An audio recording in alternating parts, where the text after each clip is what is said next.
नमस्कार.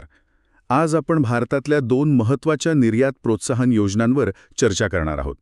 आपल्या स्रोतांमधून मिळालेल्या माहितीनुसार RODTP आणि ROSCTL. खूप ऐकतो आपण या नावांबद्दल.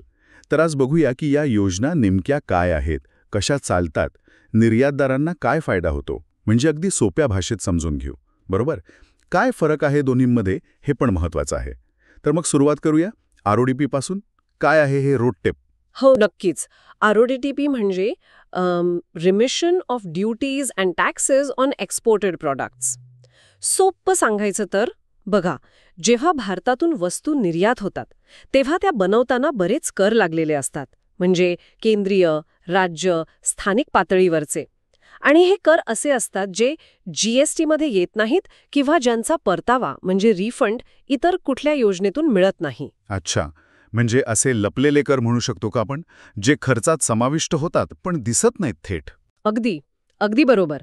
उदाहरणार्थ समजा विजेवरचा कर लागला किंवा मग डिझेल पेट्रोलवरचा वॅट, मंडी टॅक्स, असे अनेक लहान मोठे कर असतात.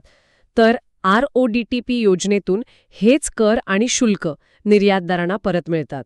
ओके, म्हणजे उत्पादन खर्चातला करांचा बोजा कमी होतो यामुळे. पण मला वाटतं ही जी परतफेड आहे ती थेट बँक अकाउंटमध्ये कॅश म्हणून येत नाही, बरोबर? नाही, बरोबर आहे तुमचं. ही कॅशमध्ये नाही मिळत.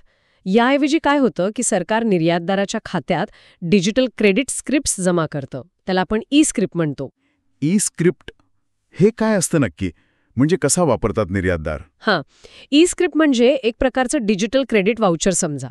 निर्यातदार काय करू शकतात की जेव्हा ते स्वतः काही माल आयात करतील तेव्हा त्या मालावर जी बेसिक कस्टम्स ड्युटी लागते ना, ती भरण्यासाठी या ई-स्क्रिप्टचा वापर करू शकतात. अच्छा, म्हणजे थेट पैसे नाही, पण पुढच्या खर्चात वजावट. इंटरेस्टिंग आहे. आणि या ई-स्क्रिप्टचं अजून काही वैशिष्ट्य आहे का? म्हणजे फक्त स्वतःच वापरायच्या की? नाही, तेच महत्वाचं आहे. या ई-स्क्रिप्ट्स हस्तांतरणीय आहेत, म्हणजे ट्रान्सफरेबल. समजा एखाद्या निर्यातदाराला स्वतः काही आयात करायचा नसेल तर तो ह्या स्क्रिप्ट्स दुसऱ्या कुणा आयातदाराला विकू शकतो. अरे वा, म्हणजे याचा एक बाजार पण तयार होतो मग. हो, नक्कीच. आणि हे पण लक्षात घ्यायला हवं की ही योजना जी आहे ती जुन्या योजनांच्या जागी आणली आहे, जसा MEIS वगैरे होती. कारण त्या जुन्या योजना जागतिक व्यापार संघटनेच्या म्हणजे WTOच्या नियमांशी सुसंगत नव्हत्या असं म्हटलं जात होतं. ही ई-स्क्रिप्ट पद्धत त्या नियमांशी जास्त जुळणारी आहे असं मानलं जातं. समजलं. म्हणजे RODTP ही बऱ्यापैकी सर्व प्रकारच्या वस्तूंसाठी आहे आणि त्यात ई-स्क्रिप्ट्स मिळतात कस्टम ड्युटी भरण्यासाठी किंवा विकण्यासाठी. बरोबर. अगदी बरोबर. ओके. पण मग आता ही दुसरी योजना ROSCTL ही कशासाठी आहे आणि ही वेगळी कशी आहे? माझ्या ऐकण्यात आलं की ही बहुतेक टेक्स्टाईल सेक्टरसाठी आहे. हो, अगदी बरोबर. ROSCTL म्हणजे rebate of state and central taxes and levies. ही योजना खास करून तयार कपडे म्हणजे रेडीमेड गार्मेंट्स आणि मेडअप्स म्हणजे घरात लागणाऱ्या वस्तू जसं बेडशीट, टॉवल वगैरे यांच्या निर्यातीसाठीच बनवलेली आहे. उद्देश इथेही तोच आहे, उत्पादन प्रक्रियेतले असे राज्य आणि केंद्राचे कर जे परत मिळत नाहीत ते परत करणं. अच्छा, म्हणजे ही फक्त वस्त्रोद्योग क्षेत्रातल्या ह्या विशिष्ट उत्पादनांपुरतीच मर्यादित झाली. RODTP सारखी सगळ्यांसाठी नाही? हो, बरोबर. मग यात परत मिळणारे कर वेगळे आहेत का RODTP पेक्षा? हो, थोडा फरक आहे.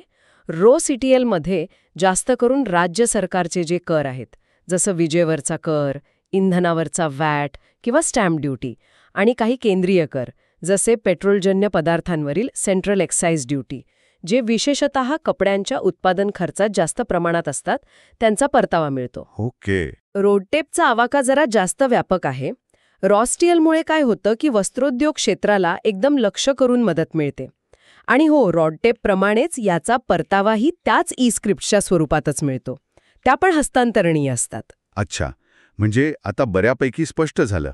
दोन्ही योजनांचा गाभा एकच, निर्यातीवरचा करांचा बोजा कमी करणं. पण रोडटेप सगळ्यांसाठी आणि ROSCTL फक्त कपडे आणि संबंधित वस्तूंसाठी, आणि दोन्हीमध्ये ई-स्क्रिप्ट्स. अगदी बरोबर. दोन्ही योजनांचा मुख्य हेतू हाच आहे की भारतीय उत्पादनं आंतरराष्ट्रीय बाजारात टिकली पाहिजेत, स्पर्धा करू शकली पाहिजेत. कारण काय होतं की वस्तूच्या किमतीत हे देशांतर्गत कर पण जोडले जातात ना. बरोबर. तर या योजनांमुळे तो भार कमी होतो, निर्यातदारांना फायदा होतो आणि देशाची निर्यात वाढायला मदत होते. तर थोडक्यात निर्यातदारांसाठी या दोन्ही योजना खूप महत्त्वाच्या आहेत, कारण त्या त्यांना उत्पादन खर्चातले बुडालेले कर परत देतात. ई-स्क्रिप्ट्सच्या रूपात का होईना पण मदत होते. रोड टॅप सगळ्यांसाठी, रॉ स्टील टेक्स्टाईलसाठी. हो, पण इथे एक विचार करण्यासारखा मुद्दा आहे बरं का, काय? की या योजनांमध्ये थेट कॅश न देता या विकता येण्याजोग्या ई-स्क्रिप्ट्स का दिल्या जातात? याचा परिणाम काय होत असेल, म्हणजे निर्यातदारांच्या बिझनेस स्ट्रॅटेजीवर किंवा या स्क्रिप्टच्या मार्केटवर? बरोबर आहे. म्हणजे फक्त कस्टम ड्युटी भरण्यापलीकडे याचे अजून काही परिणाम असतील का? असू शकतात. हा एक म्हणजे पुढच्या विश्लेषणासाठी चांगला प्रश्न आहे. त्यावर अजून विचार करायला हवा.